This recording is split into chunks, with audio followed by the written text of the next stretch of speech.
vamos a dar comienzo a un nuevo encuentro al margen, desde Margen Psicoanalítico, que es un espacio de formación en psicoanálisis coordinado por Laura Trota y Nicolás Giró. Bueno, bienvenidos a todos. Mi nombre es Silvina Rosario. Bueno, hoy y un especialísimo agradecimiento a nuestra invitada, la doctora Marta Jerez Sanbertín, a quien tenemos el privilegio de recibir en nuestro espacio hoy. Y también agradecer a quien me acompaña hoy en la coordinación de este encuentro, a Sergio Aprea, en reemplazo de Andrea Cotiñola. Bueno, las bases del super yo en la clínica psicoanalítica y en el malestar en la cultura es el título de un libro de la doctora Jerez Sanbertín, y coincidimos, creo que todos, en decir que es mucho más que eso, es el fruto de un largo trabajo en el tema, un texto de referencia y de consulta. Y bueno, qué bueno que generosamente la doctora Jerez Sanbertín nos brinde este encuentro para compartir y dialogar sobre la riqueza de este libro.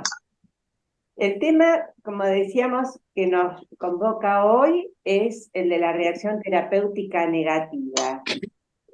Empeorar al mejorar. Culpa y super yo.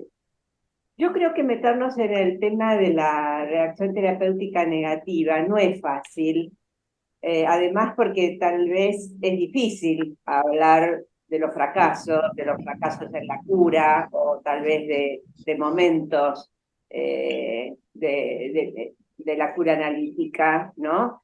Por eso es que tenemos hoy la audacia de acercarnos a este tema de la mano de la doctora.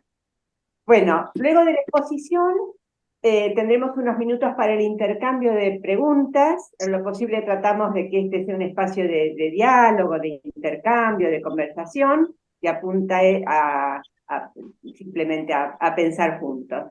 Invitamos entonces a los participantes que en lo posible, acallando las voces de sus propios super yo, se animen a traer sus comentarios y preguntas y interrogantes, y seguramente serán bienvenidas sus contribuciones. ¿Sí? Bueno, sin más prólogo, paso a presentar a nuestra invitada.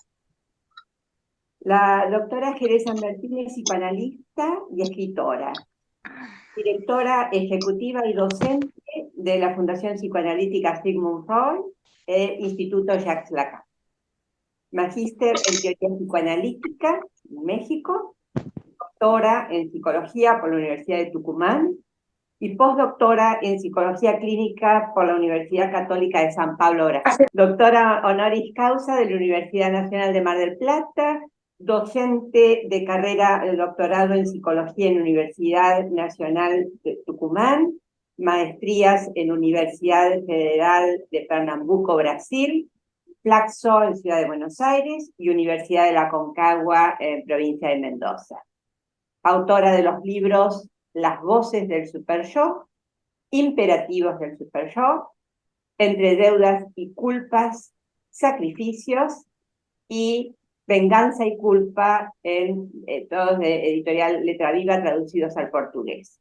Y autora y compiladora de 4 tomos sobre discurso jurídico y psicoanalítico, también de editorial Letra Viva.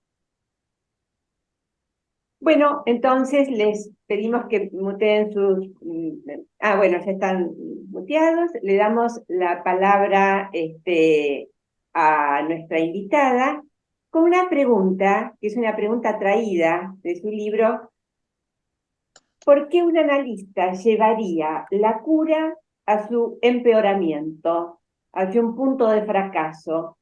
Porque un análisis que pretende reducir el goce del sufrimiento precipitaría a la potenciación de ese goce. Bueno, Marta, le escuchamos atentamente. Vaya pregunta. Bueno, buenas noches. Mi agradecimiento a Laura Trota, a Silvina Rosario, que me acompañó en este proyecto, por esta invitación a Margen Psicoanalítico. Bien, voy a abordar el tema de la reacción terapéutica negativa, que por lo que veo convoca bastante. Utilicé justamente el título que da Freud cuando trabaja este tema, que es empeorar o mejorar, culpa y super yo. Yo creo que empeorar y mejorar es un certero pronóstico freudiano, que por ahí no lo vemos en la dimensión y en la riqueza clínica que tiene. Yo creo que sería buenísimo que nos prestemos a hacer esto, porque efectivamente, como dice nuestra colega Silvina Rosario, insistí en mi libro Las voces del superyo sobre la importancia de mantener el entrelazamiento entre superyo, culpa, deseo y goce para abordar la clínica de la neurosis. Tal clínica, nosotros sabemos, tiene su correlato en los derroteros de la demanda, es decir, se trata de una clínica que privilegia la transferencia. Entonces, son las vicisitudes de la demanda las que balizan el trayecto de la transferencia. Presencia del analista, pulsación de cierre y apertura del inconsciente, movimiento del lado del automatón, de la cadena significativa. Contrariamente, si los avatares de la transferencia giran hacia la psique, se produce un no avatar. Cesan las pulsaciones del inconsciente y se produce esto que Freud ha dicho en el Yo y el Ello, un más allá del inconsciente. Y luego Lacan agrega un encuentro con lo real. Ahí es preciso que busquemos a la reacción terapéutica negativa. Ahora, yo les pregunto a todos, ¿no? No tenemos tiempo para hacer la encuesta, pero es tan terrible ese punto. ¿Por qué se le tiene tanto miedo? Tal vez pueda serlo, como son muchas vicisitudes. Pero creo que lógica y estructuralmente es un momento, miren lo que les voy a decir, imprescindible. Y voy a demostrar por qué. Imprescindible para la cura.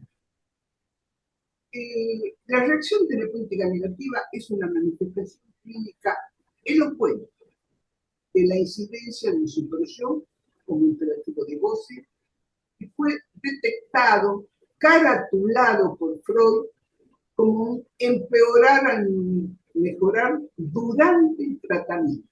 Durante el tratamiento.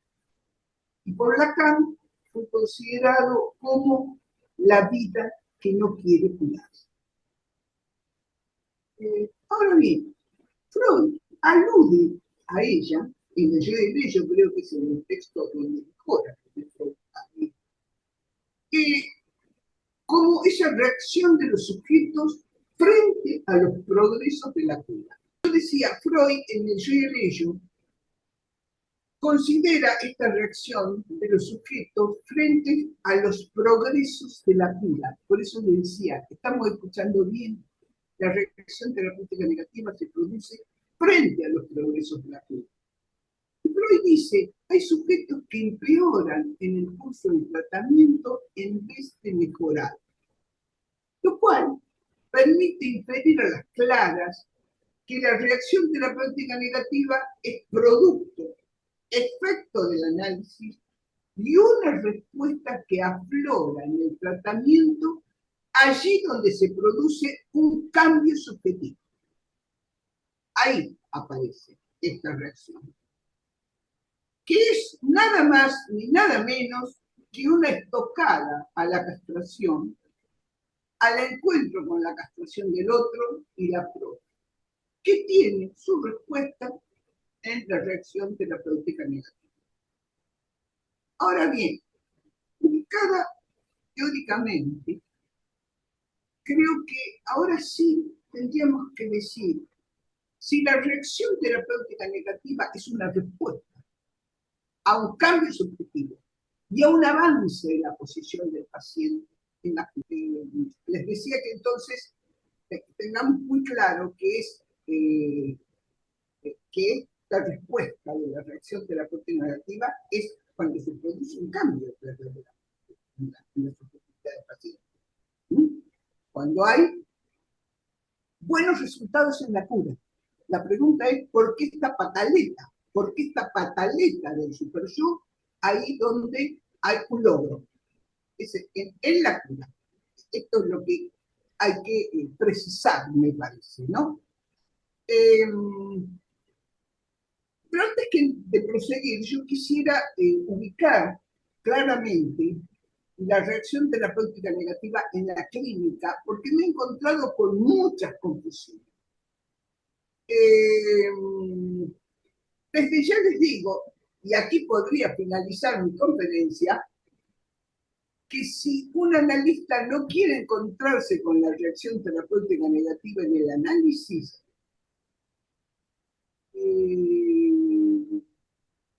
pueden conformarse con que el paciente no haga ningún cambio subjetivo y no se van a encontrar jamás con la reacción terapéutica negativa. Claro que este no es el propósito de nosotros como analistas. Entonces, hay que arremangarse, como dice un pacientito mío, hay que arremangarse y saber qué hacer con este obstáculo cada vez que lo encontramos en la clínica. Para hacer de la reacción terapéutica negativa no nuestra enemiga, sino nuestra aliada. Miren lo que les estoy diciendo, una aliada.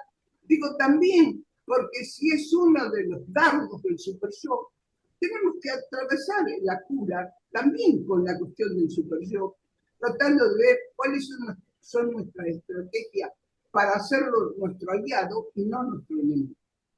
¿Va? Bien. Hay algunos colegas que me dicen que en su clínica no se encontraron nunca con la respuesta de la reacción terapéutica, ¿no? Entonces yo les digo, entonces ahí no hubo cambio subjetivo alguno, no hiciste nada. Y si no haces nada, obviamente que no te vas a topar con la reacción. Entonces, es paradójico este alabarse, porque supone que no se hizo nada en el análisis. Entonces, creo que tenemos que tener un poquito más de cuidado. Otros me preguntan cómo hacer para no encontrarse con la reacción terapéutica negativa en el análisis. Y yo le digo, no haga nada. Pero ya mismo dedíquese a otra cosa, busque otra profesión, rápido, pronto. Me parece que es así. Entonces, sin duda, la reacción terapéutica negativa hace transitar al analista por lo que Lacan llama en el seminario de la ética, aporia ética. Como dijo muy bien aquí nuestra colega, ¿por qué un analista llevaría la cura hasta ese punto? Porque es necesariamente allí donde evidentemente e inevitablemente tocamos la castración del otro y su inconsistencia, que es de lo cual el sujeto, cada neurótico, pretende abroquelarse, resguardarse de esas inconsistencias que le sorprenden. Mientras que él pretende un mundo pleno de garantía a costa de pagar con su encubrimiento las faltas del otro, las faltas del padre. Pero lo sabemos, el padre, ya se cansó de decirlo acá, está en pelotas, no garantiza nada, la inconsistencia del padre hay que soportarla, parte de la castración. Y la castración no la ponemos nosotros realmente. La castración la pone la vida. La castración, el todo no se puede, lo pone la vida. Y entonces es fundamental que nosotros sepamos que cuando rasguñamos algo de eso en un análisis, surge la rebelión del analizante contra sí mismo, contra el análisis. Últimamente he leído mucha bibliografía donde se insiste en poner a la reacción terapéutica negativa solo al final del análisis. Y yo creo que eso es un error, porque sí, puede estar al final del análisis, pero también puede estar luego del comienzo del análisis, o en el medio. Es decir, no podemos establecer cronologías para la reacción terapéutica. Ahora bien, yo efectivamente encontré que lo que Freud constató como un empeorar al mejorar en el tratamiento es colocado muchas veces afuera del mismo. Por ejemplo, fuera del tratamiento. Y así se ubican equivocadamente como reacción terapéutica negativa obstáculos a los que no debería darse ese nombre, que no responden a esa especificidad técnica. Quiero decir con esto que es preciso tener cautela en ubicar a la reacción terapéutica negativa, por ejemplo, en los profundos impases que suelen producirse en las entrevistas preliminares a la instalación de la transferencia. Eso no le podemos llamar una reacción terapéutica negativa, porque no se tocó nada del paciente. O los traspiés o los fracasos, a veces reiterados, para el establecimiento de la transferencia con un nuevo analista en el caso de reanálisis. Eso tampoco es un... En el primer ejemplo, cuando surgen severas dificultades para el establecimiento del lazo transferencial, mal puede hablarse de un mejorar al mejorar, ya que el dispositivo analítico no está instalado. Y no hay ninguna intervención del analista que pueda tener un efecto. Por tanto, no puede hablarse de una mejoría producida por el análisis, y mucho menos de un empeoramiento que responda a una intolerancia a soportar un cambio subjetivo producido. Ahora bien, en los segundos casos tampoco puede hablarse de un empeorar al mejorar, porque si la dificultad está situada en la instalación de un nuevo lazo transferencial, mal puede hablarse de mejoría, y mucho menos del rechazo a una mejoría, en tanto el dispositivo analítico no está aún constituido. Bien, ahí limpio un poquito el campo de confusión con respecto a cuestiones que se les llama reacción terapéutica negativa y que me parece que cualquier cosa que sea reacción por fuera del tratamiento no es reacción terapéutica. También quisiera destacar la notoria diferencia que hay entre la reacción terapéutica negativa y la transferencia. También confundida. En la transferencia negativa se juega, antes que nada, una tensión de agresividad y odio al analista, para nada silencioso. Es bullicioso. Al contrario, son bulliciosos y amenazan con la fractura del lazo transferencial. Cada analista sabe los pequeños dardos o grandes dardos que tiran los pacientes. La transferencia negativa es estrepitosa. La reacción terapéutica negativa es silenciosa.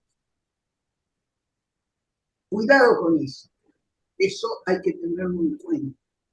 Yo siempre prefiero lo estrepitoso porque me hace ruido, porque lo puedo ubicar. Pero el silencio es como el silencio de los chicos a la siesta. Uno dice, ¿qué están haciendo? Qué lindo que estén en silencio, pero ¿qué están haciendo? Entonces, me parece que es muy importante diferenciar una cosa de la otra. Mientras que la transferencia negativa revela un amenazante quiebre del dispositivo. La reacción terapéutica negativa puede instalar una modorra de goce y no está dispuesta a ninguna virtud. Es decir, esto también. ¿Y por qué es tan silenciosa? Porque viene del lado del ello. Y Freud nos dijo que todo lo que venga del lado del ello es silencioso. Todo lo que viene del lado funcional es silencioso, no hace ruido. Entonces, creo que si bien son ambas estocadas al dispositivo analítico, no dejan de llamar la intervención al acto del analista, diferente en cada caso. ¿Mm? Bien, vuelvo entonces a la especificidad teórica de la reacción terapéutica negativa. La reacción terapéutica negativa supone una rebelión silenciosa, acompañada de culpa a abandonar una posición subjetiva. Pero se trata de una culpa muda, como necesidad de castigo acompañada de angustia, que insta a una obediencia al imperativo de goce superior.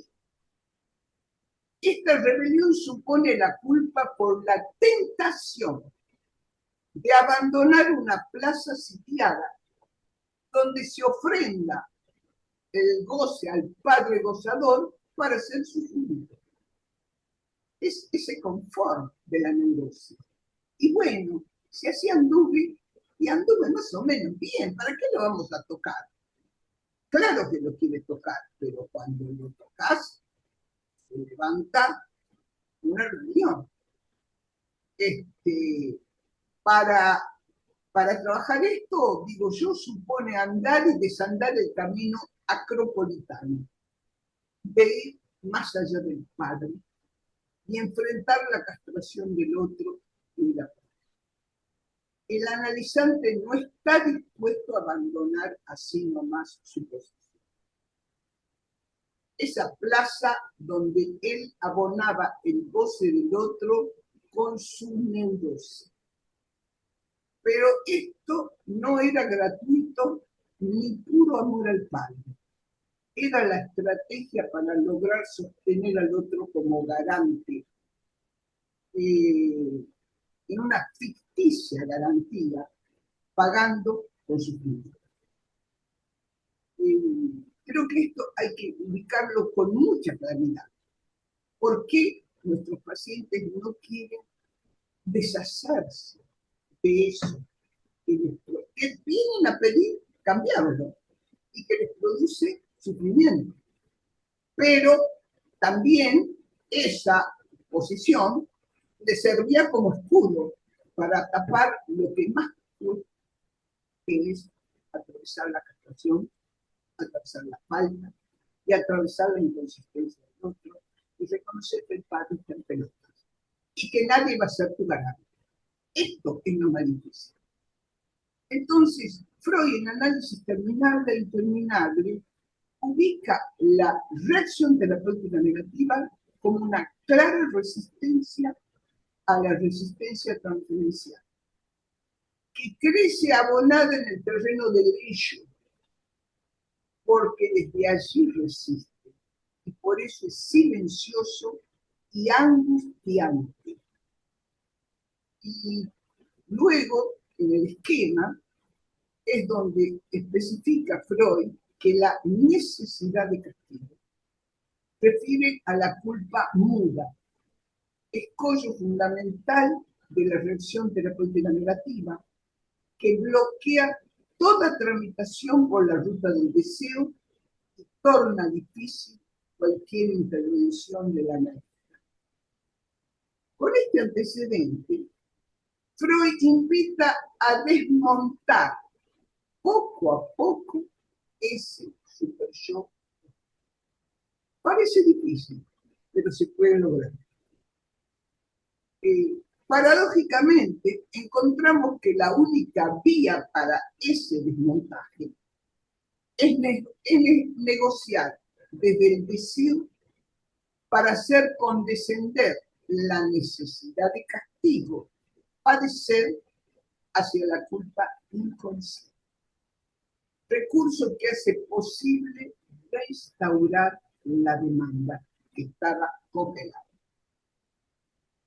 Esta culpabilización abre una vía para operar sobre la reacción de la política negativa, un modo nada despreciable en la cura si sabemos recurrir a él con la cautela necesaria.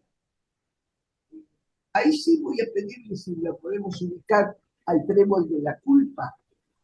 Ahí va. ¿Se ve? Sí, perfecto. Yo, en las voces de Super Yo, incorporé este trébol de la culpa, donde diferencio el sentimiento de culpa, que supone la intersección de lo imaginario y lo simbólico, que es un sentimiento yoico, como todo sentimiento es del yo. De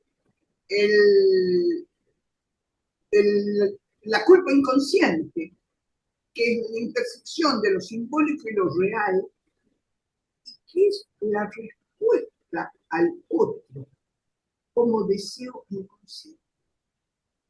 Ahí podemos ubicar la cuestión del deseo inconsciente y de la demanda posible del paciente para producir y restaurar la demanda. Y ubico la necesidad de castigo en peor lugar, que es la intersección de lo imaginario con lo real. Por eso ahí ubico la culpa mutua.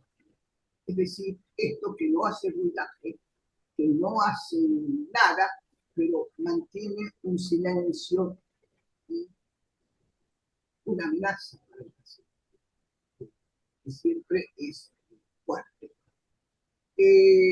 Yo creo que yo, valiéndome de este nudo, pude ubicar también ahí al super yo, porque no lo nombro, pero el super yo está ahí adentro, en el A, el objeto A como real, tiene la dimensión super yo.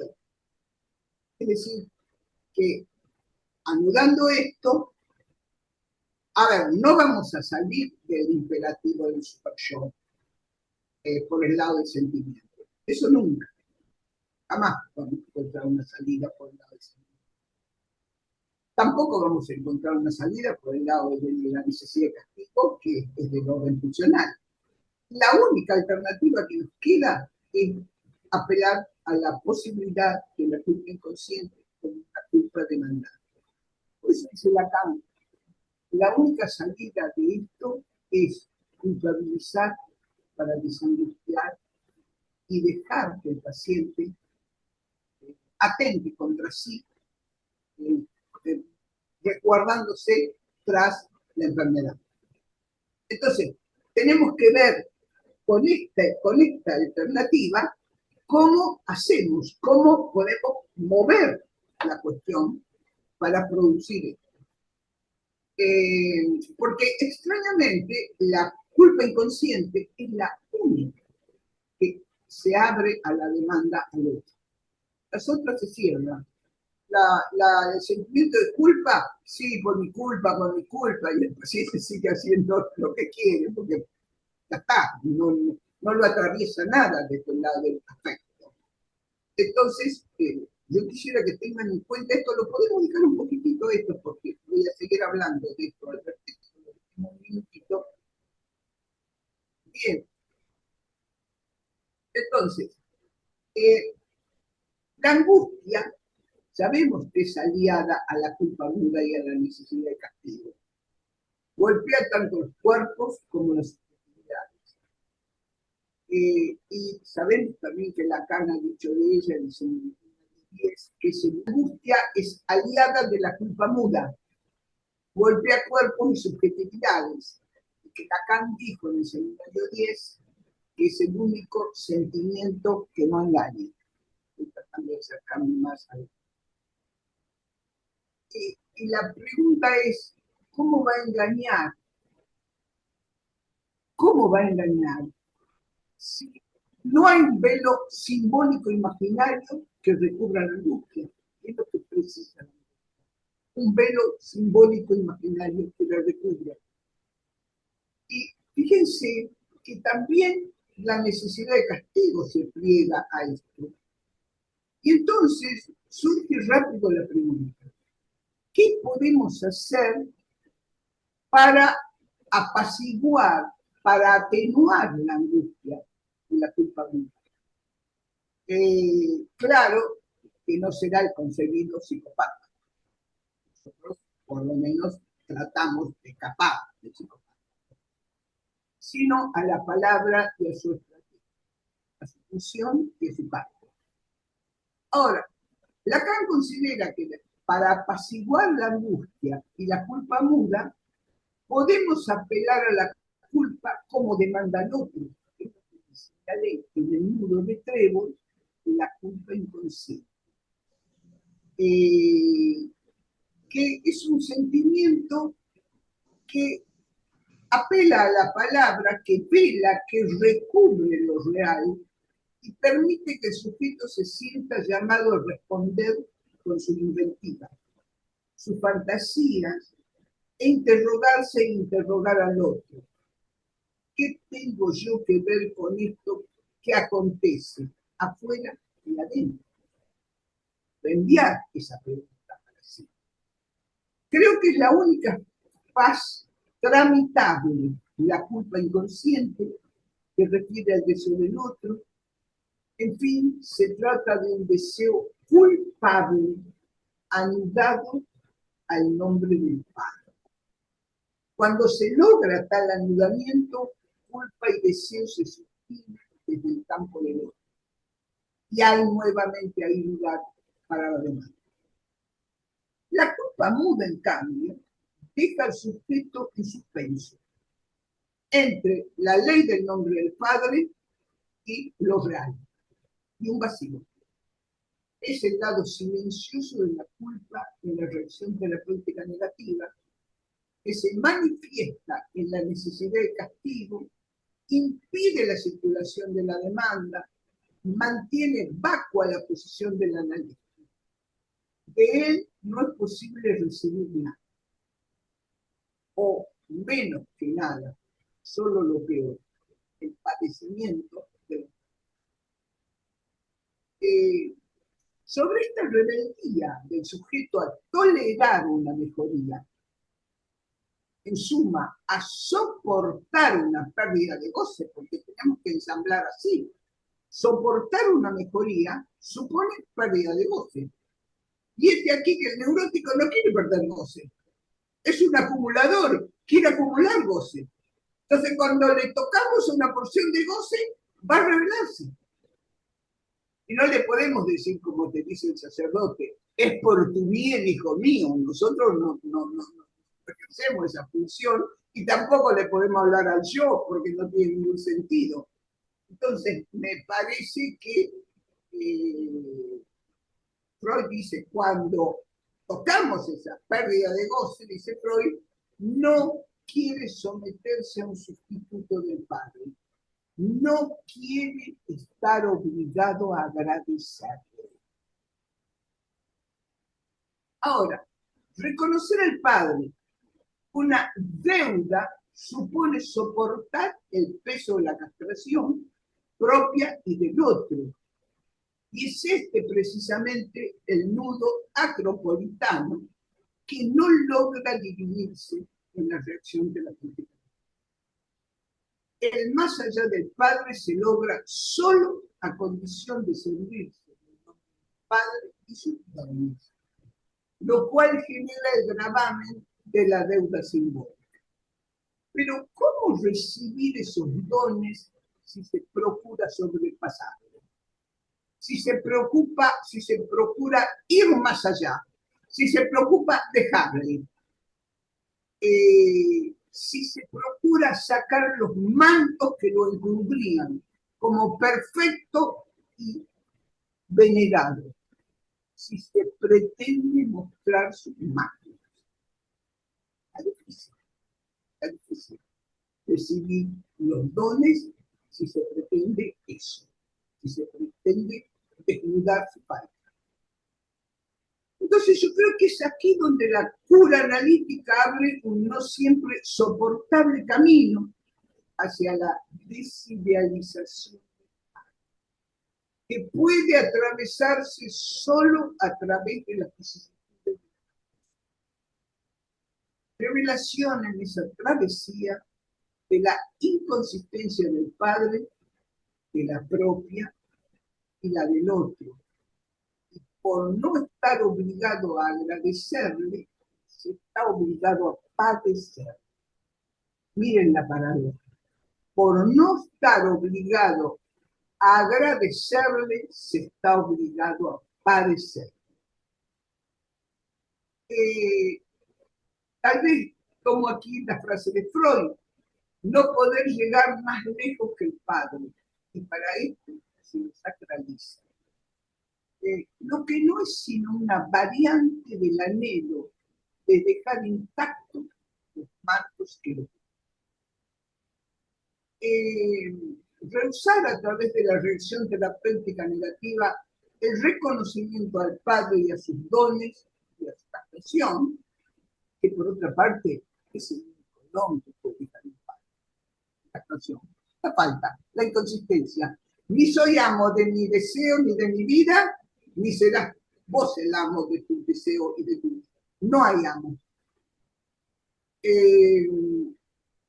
Implica entonces rechazar la deuda simbólica y quedar paradójicamente a merced de la versión del Padre real, sosteniéndolo, versión del Padre que deja al Hijo cual vasallo sometido a presión constante, ofreciendo el cuerpo en sacrificio para tapar las máculas del Padre. Es decir, inclinarse obedientemente al no mandato superior. No es posible recibir sus palabras, no es posible recibir sus dones, y solo se recibe un mandato del otro. Creo que ensamblar esto es un poquito difícil, pero no es imposible. Vamos a hacerlo. Yo voy a pasar a dar un pequeño ejemplo clínico, pero si tienen alguna pregunta teórica hasta aquí, bienvenida sea.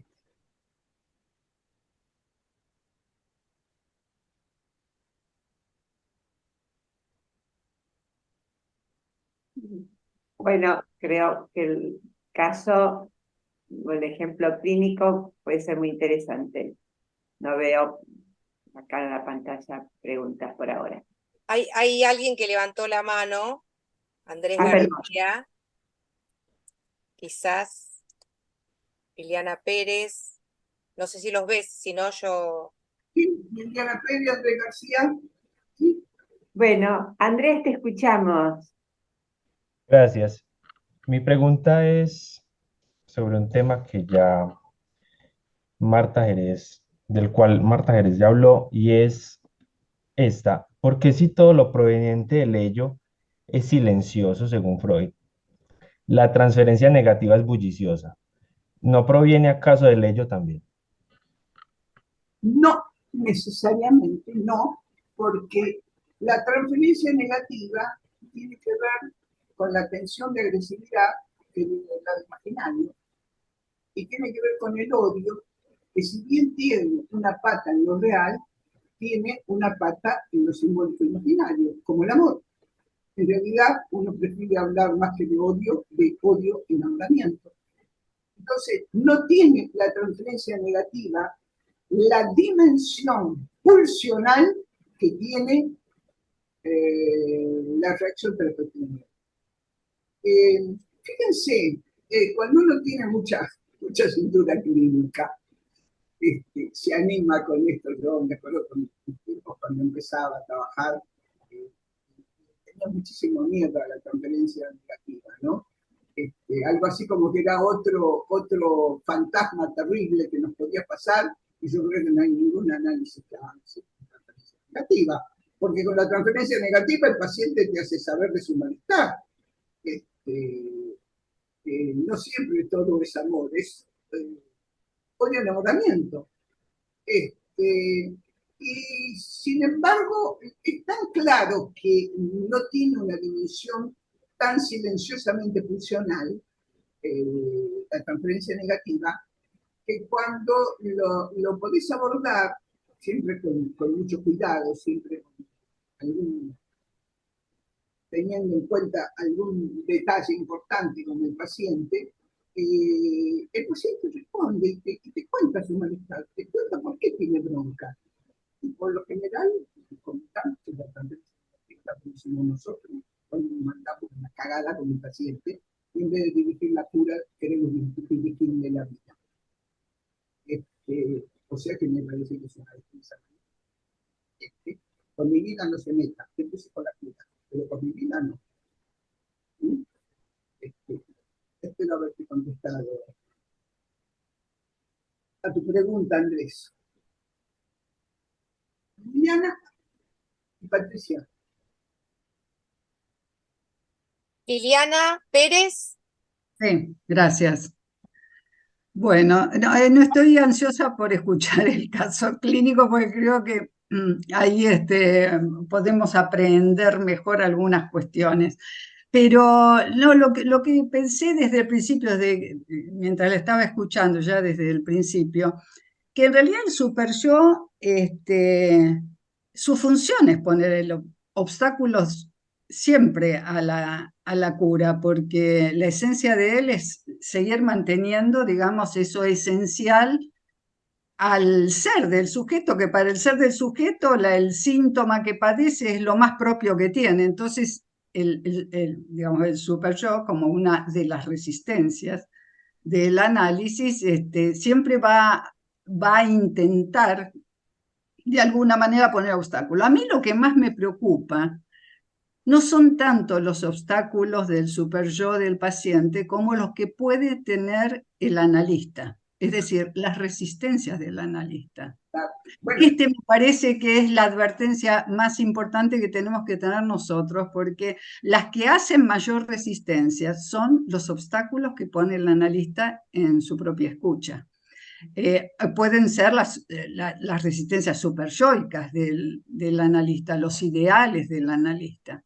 Eso es lo que, digamos, yo particularmente pienso que son las mayores resistencias al análisis, las que pone el analista como obstáculo a la escucha de esa mudez propia de la pulsión que el paciente padece. Eso quería comentarle porque quería saber qué piensa usted de esto. Bueno, yo tengo otro trébol para eso, pero yo lo veo en otro momento. Pero lo que quiero decirles es que tiene mucho que ver con la posición del analista, porque si el paciente ubica al analista como aquel gozador que va a gozar con su sufrimiento, y el analista entra en ese goce, de ahí no se sabe más. Entonces es fundamental que el analista no esté en esa posición, que abandone esa posición posible de goce para no abonar este goce. ¿No? O sea que le agradezco mucho y sí, siempre nuestra posición subjetiva es primero preguntarnos qué hicimos nosotros y después qué hace un paciente, ¿no? Sí. Patricia. Bueno, buenas noches. Un gusto verla personalmente. He leído su libro y hubo algo que me llamó mucho la atención y ahora con su exposición, este trípode de la culpa. La cuestión, digamos que para formularme la pregunta es esta, ¿no? ¿Qué condiciones, ¿sí? Se tienen que dar por parte del sujeto y del analista, ¿no es cierto?, para poder hacer el pasaje de la culpa muda, es decir, la necesidad de castigo, a esa culpa inconsciente? Entiendo que tiene que haber un trabajo de inscripción para que eso pase, ¿verdad? Por otro lado, el sujeto tiene que asumir el crimen, que no es sin esa cuestión que tiene que ver con la culpa. Y por otra parte, como usted mencionó, el analista tendrá que correrse de tomar ese papel de padre gozador.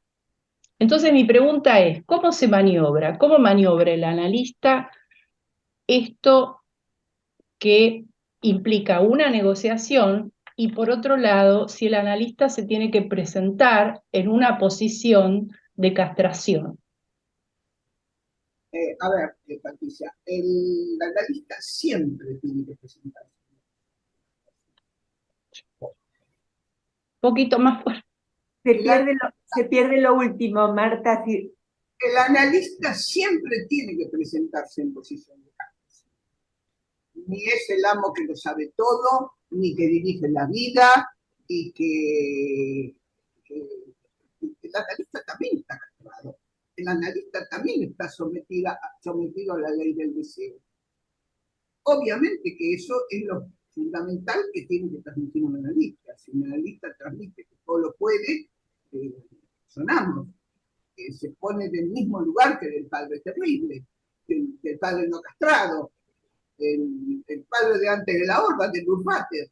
Es decir, que es fundamental que el analista aparezca siempre, porque lo más preciado que tenemos en un análisis es la castración.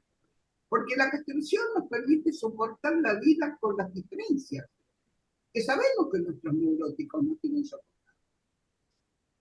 Pero es inevitable atravesar la vida soportando las diferencias.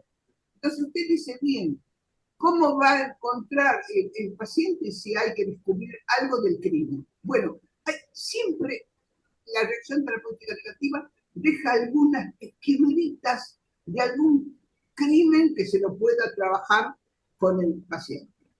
Algo deja. Y hay que avanzar por ahí. Buenas noches a todos. Marta, querida, muchísimas gracias por tu participación. Quiero, en principio,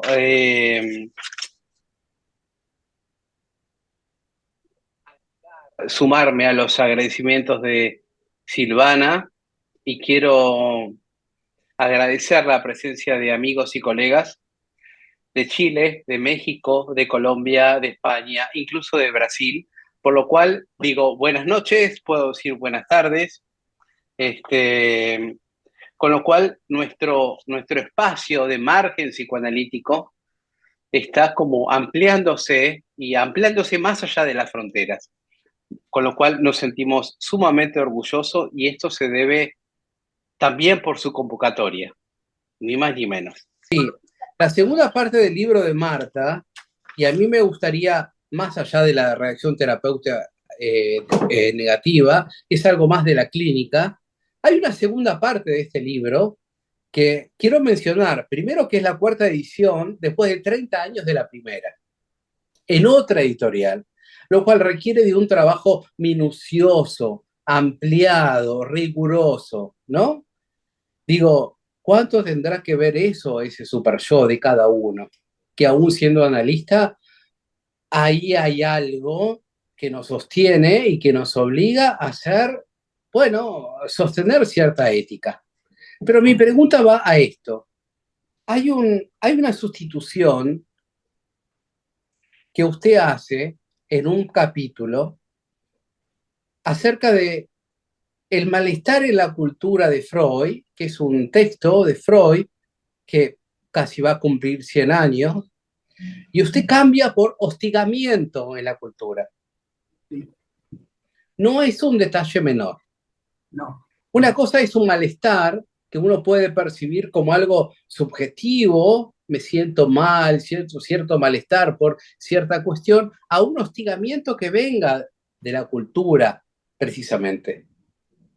Dicho esto, sabemos por su texto y por Freud que primero hay una hostilidad en la cultura. Y en un segundo momento, esa hostilidad es pulsional.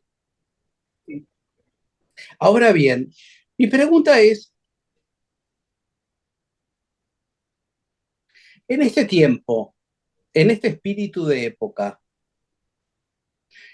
donde hay multiplicidad de crisis económicas, sociales, ambientales, migraciones masivas, económicas, guerras, el fenómeno de multiculturalismo, etcétera, guerras, etcétera, etcétera, etcétera. ¿Usted considera que más allá del caso por caso, la cultura puede atenuar o agravar los efectos de esta instancia superyoica? A ver, Sergio, cuando Freud plantea estar en la cultura, como el movimiento de hablar del hostigamiento, Un poquito más fuerte, Marta, si es posible. yo me planteo la cuestión no solamente del malestar, sino el hostigamiento de la cultura. Me parece que sí, la cultura de la mano de los nombres del padre, lo que es poner un dique a lo funcional. Sí. Es esto, poner un dique a lo funcional. Ahora, el problema es que cuando ponemos un dique a lo funcional, no lo eliminamos a lo funcional. Hay veces que lo potenciamos. Esa es la pregunta. La pulsión no se queda tranquila porque uno dijo, no pases por aquí. Prohibido tocar el césped. Nunca más voy a tocar el césped. Basta que me digan prohibido tocar el césped para que yo me vaya a tocarlo. Y los otros días hablé en conferencias sobre clandestinidades del amor y basta para que se diga que ese objeto está prohibido para que todo el mundo lo quiera ese objeto. Es la base del poliamor. Entonces, yo creo que tenemos que saber que la cultura indudablemente no es que va a pacificar como creíamos en alguna época. Exacto. Que la metáfora paterna va a ser una maravilla y que una vez instalada la metáfora paterna ya todo se pacifica. No, porque sale este muchacho, el super yo, diciendo, a mí no me vas a callar, no me vas a callar, no me vas a callar, y explota por otro lugar.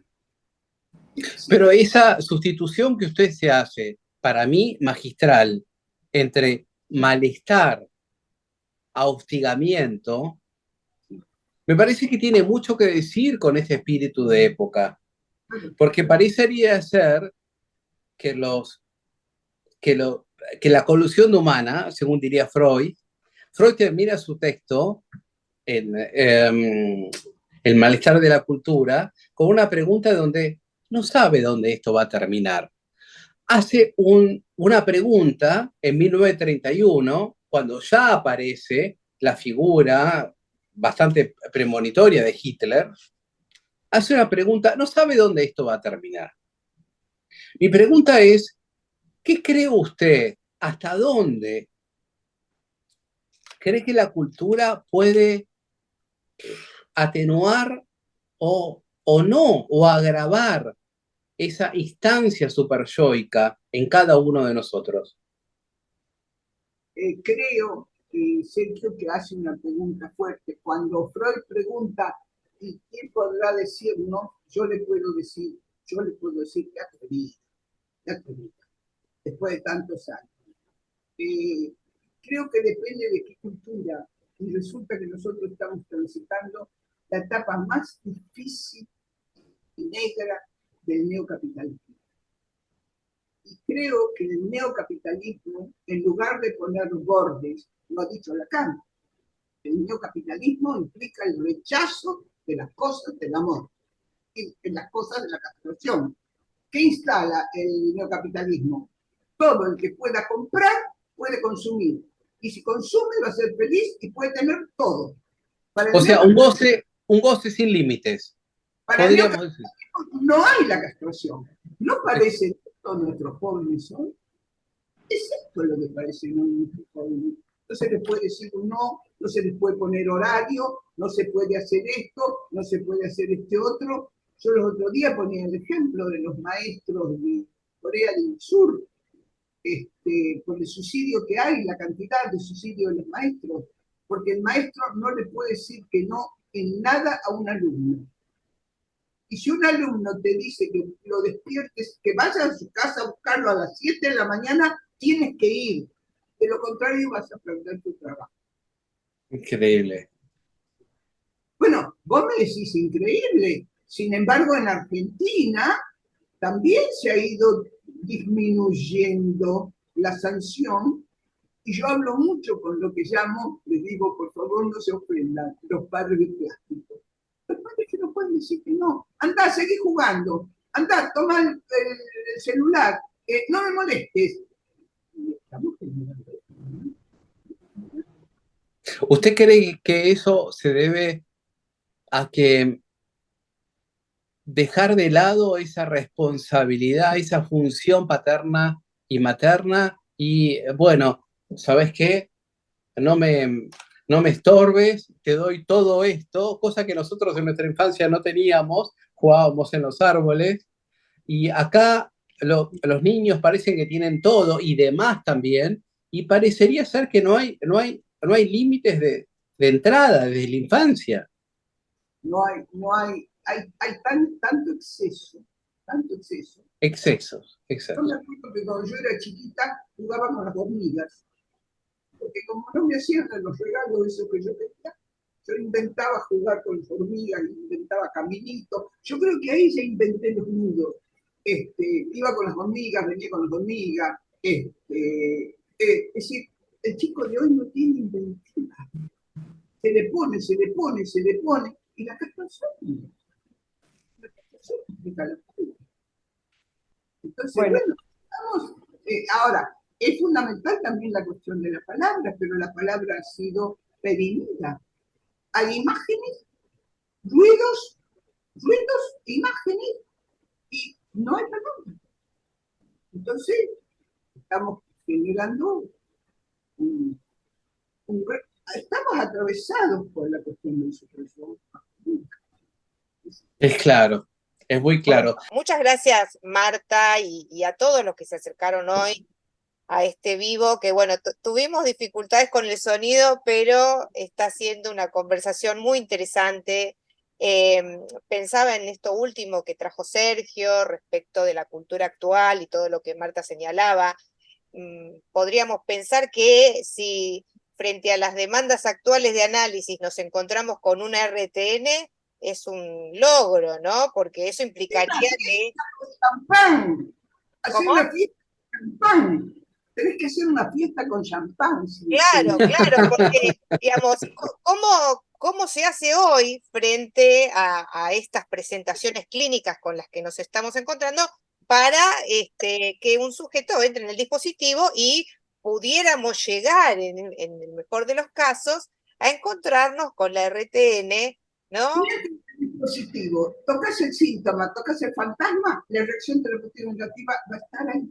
Claro, pero por eso pensaba, ¿no? En esto que usted decía recién y que también Sergio comentaba, bueno, ¿qué pasa en la actualidad con los sujetos, ¿no? ¿Qué pasa con esas demandas? Sí, quizás no nos encontramos con la reacción terapéutica negativa, pero nos encontramos con esa falta de palabra, ¿no? Con estas expresiones de la pulsión, esa mudez de la pulsión, ¿no? Justo estábamos viendo en nuestro grupo de margen de estudio, que es un grupo de estudio que tenemos en nuestro espacio, el seminario 11 y justamente el capítulo 13, que era sobre el desmontaje de la pulsión. Y ahí Lacan dice que si hay algo a lo que se parece la pulsión es a un montaje, justamente, y pensaba en esto que usted traía respecto de la RTN, ¿no? Y que sería necesario hacer un desmontaje de la necesidad de castigo hacia la culpa para que se reinstaure la demanda inconsciente, que no es tanto la culpa, sino el ejercicio mudo y ominoso de la pulsión de destrucción. Entonces, bueno, uno piensa, ¿no? En la clínica que estamos recibiendo, ¿cuál sería una intervención posible del lado del analista para producir esa introducción de lo simbólico, en definitiva, porque la RTN está en la sala de transferencia?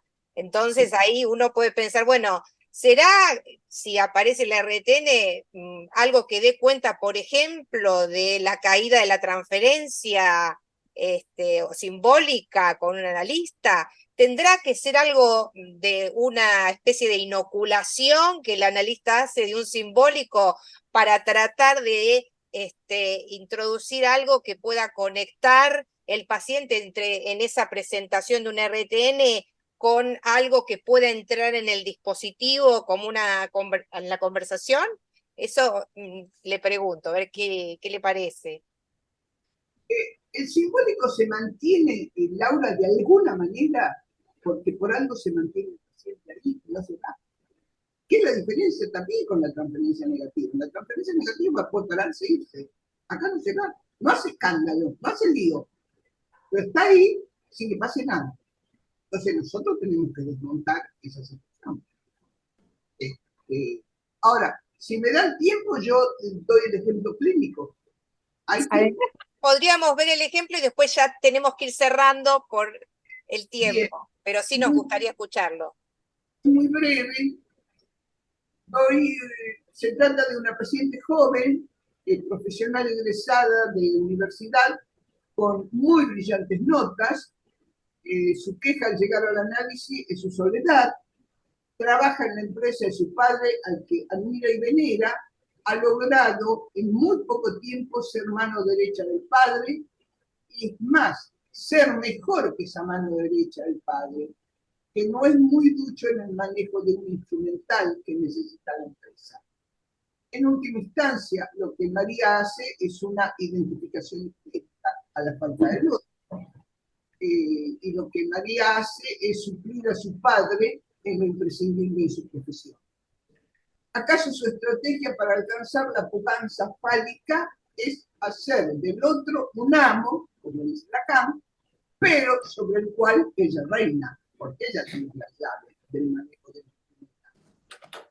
Sabemos que la histérica se ofrece como aquella que ha de ser imprescindible al partener, la única que puede colmar su deseo. Pero no nos engañemos, en el momento en que es procurada, ya no está. Si bien hace lo posible para hacerle falta al otro, se pone en huelga cuando es requerida. Y así queda María, siempre excluida, como sapo de otro pozo. María hace lo posible para ser la preferida, pero luego se coloca fuera del circuito de las demandas y termina excluida, indeseable, punto en el cual la soledad histérica adquiere ribetes muy delicados, pero de la que se puede salir, puede salir por la vía del desvanecimiento de la función fálica y el descompletamiento del otro, es decir, la inconsistencia. María se las ingenia para ser la preferida, pero en su intento de hacerle solo falta al padre y luego a los hombres que lo sustituyen, encontramos un factor común. Tanto el padre como esos hombres están muy bien casados con sus parejas. Entonces, es inevitable que ella quede siempre excluida y sola. Al momento de atravesar en el análisis el duelo por el padre ideal, descubre que por sus proezas de hacerlo reinar, no saca la mirada amorosa de su madre, como tampoco sus amantes sacan la mirada amorosa de sus padres. Ahí comienza la caída de la función fálica y comienza a realizar un extraño tránsito por la degradación de la vida amorosa, donde siendo una mujer tan culta, tan llena de exigencias en su forma de vida, elige los obreros de menor rango de la empresa como amantes y entra en un silencio en el análisis para hablar de cosas sin importancia, y ahí yo detecto un momento de reacción de la sociedad. Obviamente, ella ha hecho un cambio de posición. No es fácil para una histérica abandonar la función fálica y sostener que sostiene al otro. Descubre que no sostiene nada. Entonces, ahí empieza a aparecer la culpa muda, la angustia y la necesidad. El trabajo analítico como hormiguita posibilitó apalabrar ese silencio, trabajando un hilito que ella había traído desde el comienzo, que era ser un sapo de otro pozo. Siempre de un pozo ajeno. Y yo empiezo a insistir ahí que cómo se va a apropiar de su deseo si siempre está cuidando un pozo ajeno. Y por otra parte, a ella le costaba salir con cualquier sapito, porque era o el padre o los empresarios similares al padre, casados con sus, bien casados con sus síntomas. Entonces, por un momento tiene ahí un equívoco y dice que ella no es una sapita cualquiera. Y digo, mire, no sé si no es una sapita cualquiera, porque usted está saliendo con sapitos cualquiera.